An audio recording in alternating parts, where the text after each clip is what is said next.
Welcome, everybody. This is Eric, Mr. Fired Up Wealth. Today we're doing a live stream. I'm going to do a quick impromptu live stream on the new Apple car announcement. Now, this has been in the works for a while. And if you're watching this on YouTube, I'm actually recording a stream that we do for Discord. We do one of these every single morning at 9 o'clock a.m. Eastern. And if you'd like to join us, go to Patreon, Fired Up Wealth, and check out the Elite and the VIP tiers. So, big news last night. The Apple iCar. Now, this has been going on for a while. In fact, I did a video back in 2019 that had a bonus pick on an autonomous vehicle, and that whole space has obviously changed a lot. But we talked about Apple as being kind of a bonus pick, possibly going into electric cars. And Project Titan was mentioned in that video. But Project Titan is not only alive, there was rumors that maybe it was dead, but plans to introduce an electric passenger vehicle with breakthrough battery technology and self-driving capabilities by 2024, according to a fresh report last night. The news sent Apple shares about 3% pre-market right now here on this Tuesday. So what's the backdrop? I'm going to get into some information and show you some history on this as well.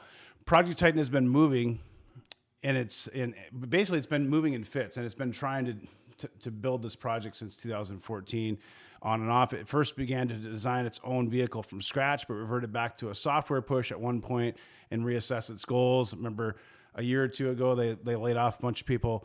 It remains unclear who would assemble a possible iCar. So would they do it themselves? Would they, sub out, Ford or GM to do it? Would they acquire somebody? Because they certainly could do that. They have plenty of cash.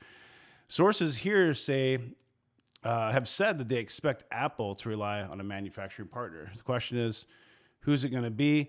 Now, with that information, some other stocks moved as well, like LAZR and VLDR.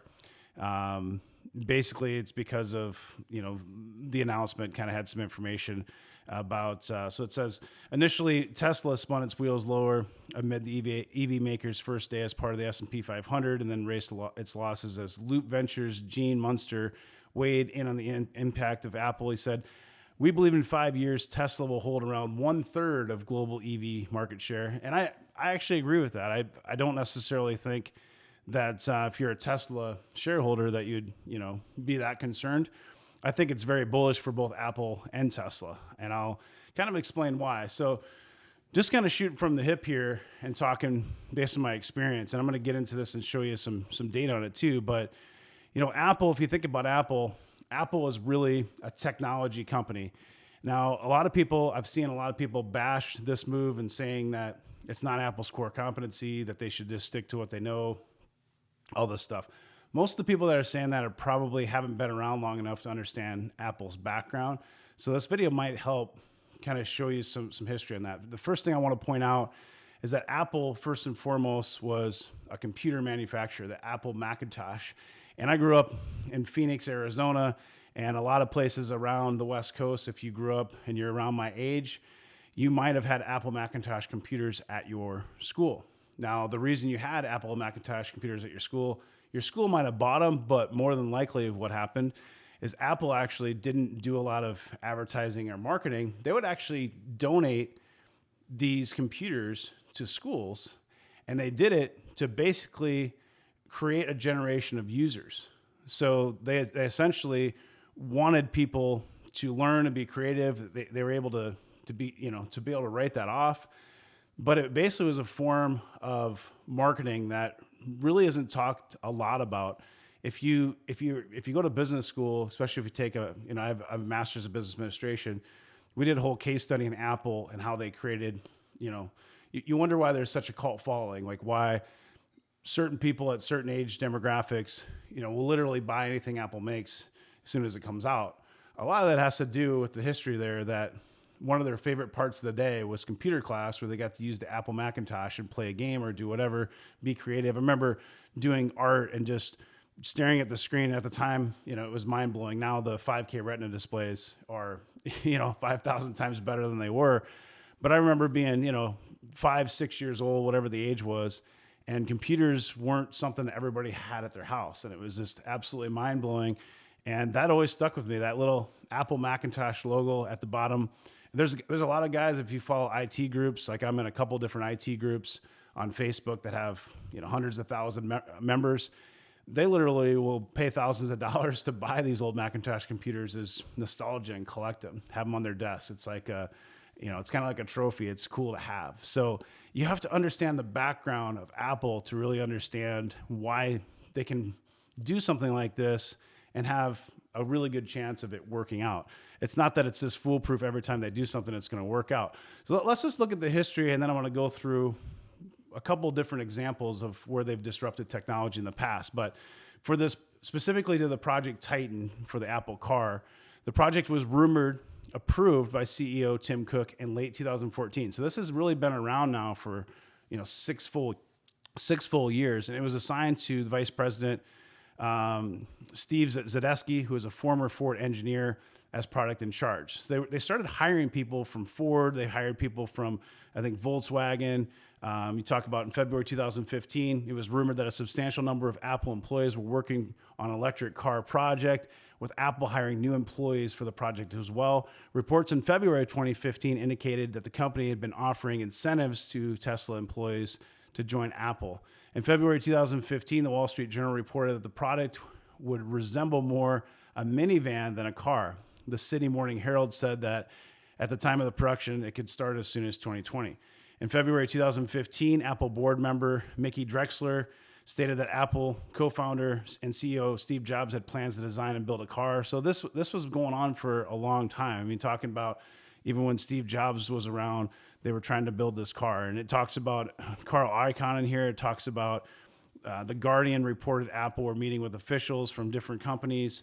You can go on and on and on here. But 2015, October, Tim Cook stated that the car industry, it would seem like there would be a massive change in the industry, massive change. So this is back in 2015. You may not agree with that. That's what I think. We'll see what we do in the future. I do think the rise of autonomous vehicles and the shift of an internal combustion engine to electrification. So Tim Cook, had the vision to say, hey, this is going to definitely be something of the future.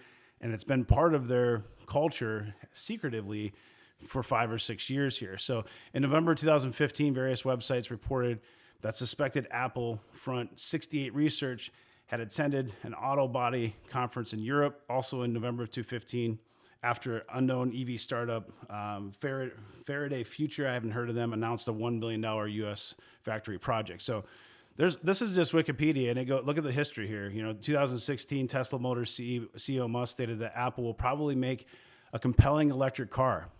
It's pretty hard to hide something if you hire over 1,000 engineers to do it. In May 2016, the reports that Apple was actually interested in electric car stations. They were recruiting Tesla employees to work for them, and this goes on and on and on. I could bore you to death, but look at 2018, the company registered 27 self-driving vehicles with California's Department of Motor Vehicles. On and on and on. They've been working on this for a long time. January 19th, Apple laid off 200 employees from Project Titan. That's where a lot of people thought maybe it was dead. And then all of a sudden now. So maybe they hired all those people and they got what they needed from the project. And that's why they let them go. I don't really know. It's hard to say. But, this history is very interesting. On August 24th, 2018, it was reported that one of Apple's self-driving cars had apparently been involved in a crash. You hear that with Waymo. Google has Waymo. You've got Amazon, who bought a company called Voox. I think they're going to use that more of delivery and maybe autonomous taxi, but it's hard to say. But there's no question that Google owns Waymo, and they've been working on autonomous vehicles for a long time. You've got Apple in the game as well. So when you think of, here's some other information too. So this is a Reuters. That's kind of came out with the news first. Apple wants to build its first car in 2024, according to Reuters. Apple once again appears to be seriously looking at making a car that Apple is. Reuters reports that Apple is pursuing production of a passenger vehicle by 2024, as well as the creation of self-driving systems and breakthrough battery technology. The report is vague on how it comes all together. It's not clear that all the tech is going to be in the first passenger vehicle that Apple hopes to make, but it indicates that Apple is considering vehicle production after previously shutting down plans to make a car. There have been rumors of Apple developing a car going back to 2015, really 2014, as we just showed you. But in 2016, the project was scaled down. And then again in 2019, we saw. And now it seems that Apple has renewed its focus on building actual vehicle, though there's a lot of uncertainty what will happen. Reuters says 2024. Apple-made passenger vehicles, though, could be pushed back to 2025 and beyond because of pandemic. It also, and we mentioned this earlier, so LiDAR systems. So the report says that Apple is relying on third-party providers to provide some of the components of self-driving tech, including LiDAR systems, which is those tickers I mentioned in the beginning. That's why they're going higher this morning in pre-market trading. Apple's battery technology reportedly relies on monocell design that allows more capacity to be fit in the overall battery unit by not dividing it up into discrete cells. Reuters reports that it could allow for a potentially longer range at lower costs. Okay, that's a good segue. So one thing I want to read in here yet. Just yesterday, another report from the Economic Daily News in Taiwan said that an Apple-made car could be released as soon as 2021, next year, in what would be a stunningly ambitious time frame in true. So, 2024, 2025, 2021, don't really know. We know that they've been working on this for a long time. But where I want to go with this here is we're talking about, they're saying that they basically have taken a technology and then they can make it better. Okay. So let's think about, what is Apple's core competency? They designed computers, and then they designed iPods, and then they designed, iPhones, and then they did iPads. Now they're in the watches. They've got this whole ecosystem of services. Now they're getting into, the fitness realm. They've got Apple TV Plus. They've got this and that, Apple Music, this and this. So they have this whole ecosystem of entertainment and devices. Now, if you think about Apple's past, so let's just think of Apple's past. Here's Apple now. They got Mac, iPad, iPhone, watch, TV, music support. I mentioned earlier that they started really as a computer company. Apple Macintosh, they built kind of a cult following by, donating apples to different schools and things like that. So what Apple is really good at is, one would argue, is taking existing technology, waiting for it to kind of work out the kinks, and then making it better, and oftentimes being the best at it. And so if you think about that for a second, you think, well, yeah, but a computer is not the same as a car. I understand that. And there are some questions on how that's all going to come together. But let's just think about an electronic vehicle. Let's think of an EV for really what it is. So a car isn't that complicated. You take all the technology out of the car, it's pretty easy to build just a regular car. When you think of, manufacturing, a body, putting in seats, putting all that, we've got plenty of capability, plenty of different people that can create that for Apple. They don't have to go necessarily make factories. Now, they have the money to do that if they want to. They could buy somebody, they could build their own factory, they could do whatever they want. I'll show you in a few minutes here how much cash they have sitting around. In fact, let me just show you this right now. So they have $38 billion cash on hand. This is Apple, and Tesla has, $5 billion in cash. Tesla brings in this last quarter, $8.7 billion, which is a real, good number. They're doing well. But in comparison, Apple's bringing in $64.7 billion. So you think about the car itself. So the technology is really what makes the EV. You've got all these sensors. So autonomous, you have all these different sensors that have to work. You've got semiconductors that have to make it work. You have a basically computer that runs the car that makes all that stuff work, right? So if you just break it down into pieces and say, well, is it possible for Apple to make a computer that could make all that stuff work? Yes. Is it possible that they could either leverage a vendor or even make their own? They're making their own microchips now. They're displacing Intel and they're making their own M1 chips. Could they hire somebody or even make their own, sensors? We talked about LiDAR, and that's why LiDAR stocks are going up. Yeah, they can. They can leverage one of those partners like they have with, a Skyworks, or a Cirrus. They've been leveraging those vendors for a long time to make different components that go in the iPhone. So that's really not that hard. So what really makes Tesla what Tesla is? Obviously, it's got the cult following, just like Apple does. It's got Elon Musk, which is a big component of their success. But you think of the actual car outside of that, the battery technology is really what differentiates Tesla. They're able to basically make those batteries cheaper and make them go farther than their competition. A lot of it is that if I'm 25, I don't want to buy a Ford EV, I want to buy a Tesla EV. Now, you could argue that if you were going to take a competitor to Tesla and took Ford, GM, and Apple, which would you buy if you were 25, 35, even my age, 42? If I didn't buy a Tesla, I'd probably buy an Apple before I'd buy a Ford or GM personally. And I think a lot of people will be in the same boat. So you have that part of it. But going back to the technology, you basically are taking, this battery technology. Now Apple's saying they can make it better. Is it that inconceivable? Is it that hard for us to believe that they actually could do that? They could actually make a better battery.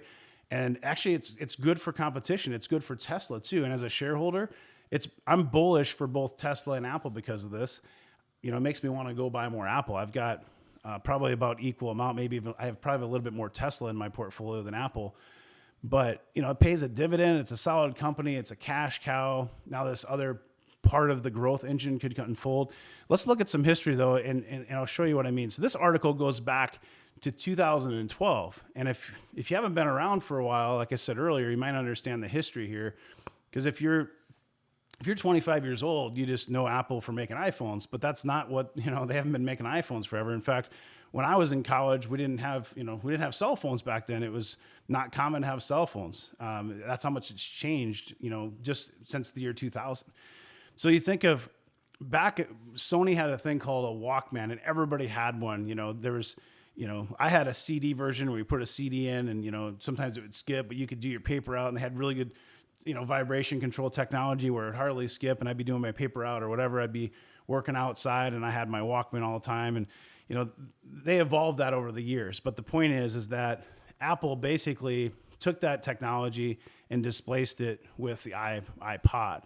And that was kind of their first, where they were kind of dying for a while. The Macintosh wasn't doing great.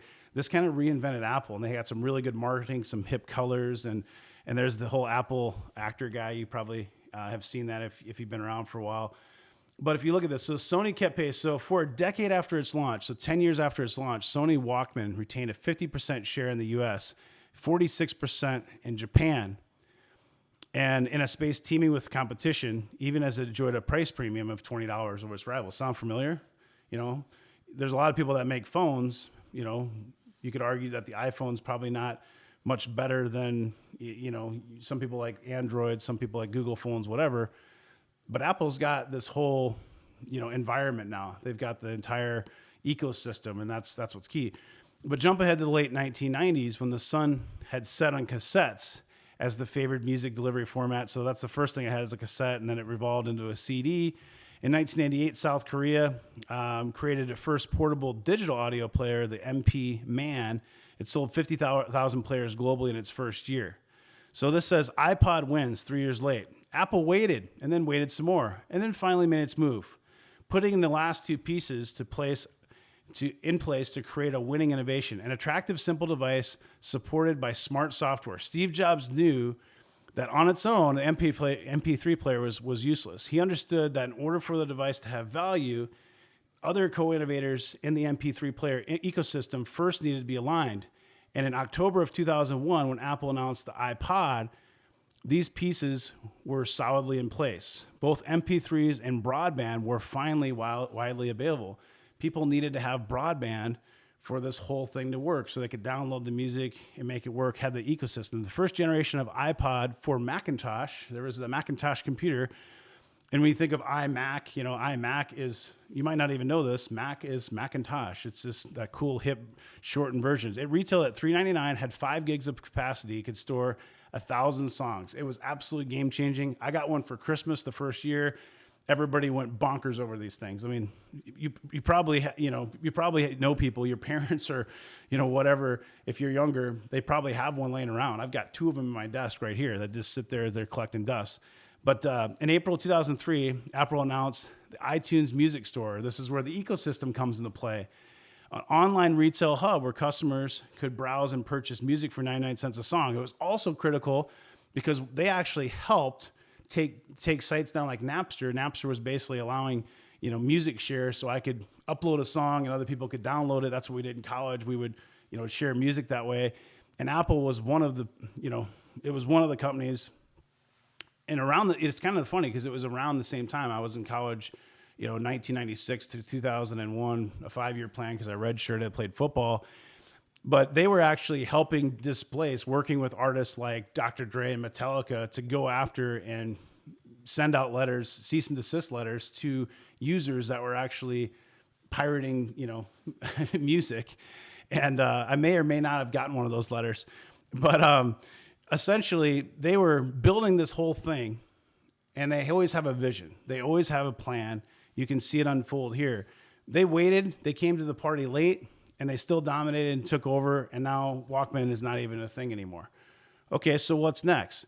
Nokia had the world's best smartphone, and then came the inferior iPhone. Well, what do you think is the popular thing of choice now? The iPhone, same thing. 10 years ago, anyone who wanted the latest and best smartphone was excited about the Nokia N95. That was the thing. Launched at the Nokia Open Studio in September of 2006, it was trumpeted as the all-in multimedia computer and went on to achieve sales of 1 million handsets within the UK in its first year. So this is only 2006. It's 14 years ago, and you're talking about the iPhone was this, not really a thing at that point, right? On paper, it had everything a gadget lover would desire, including a 2.6-inch, which sounds hilarious now, LCD screen, a 5-megapixel camera, which is hilarious now too. Think about how much technology has come from back then. Until Apple's entry into the mobile world, handsets have been designed by companies who view the device as a phone first and a computer second. And it goes on to explain basically disruptive technology. The iPhone is a classic example of disruptive technology. It arrived from seemingly nowhere. It turned thinking on its head and demonstrated how design can triumph over raw technology.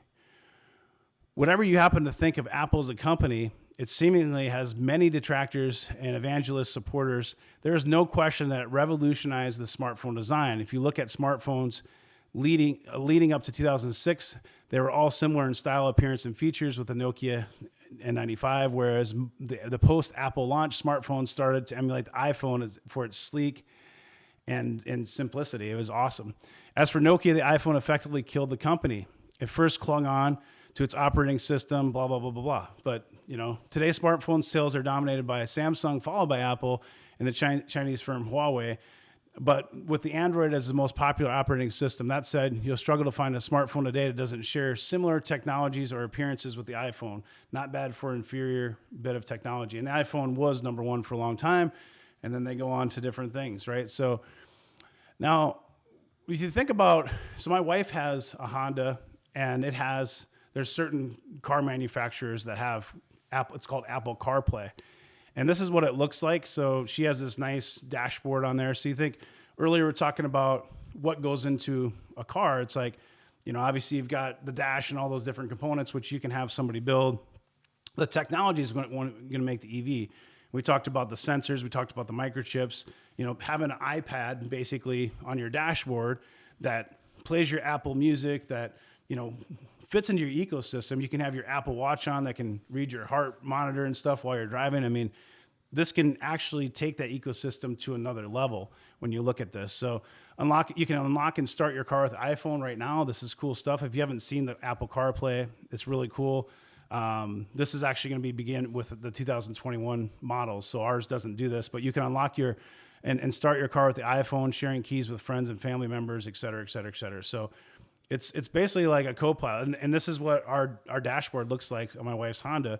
You plug your phone in, and your phone basically, your whole Apple phone is basically like using an iPad built into your dashboard. It's really cool.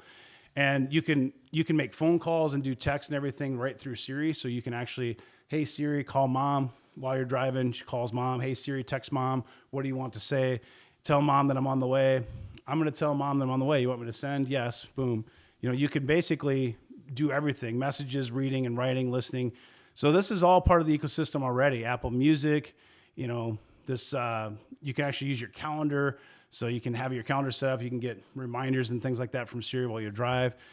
Control with a word or a touch and a twist. So you got Siri, you got the touch, you got knob control. So you hit a button and you can, while you're driving on the steering wheel, and you can talk to Siri. She'll do it for you. Or you or the passenger can use the touch screen just like an iPad.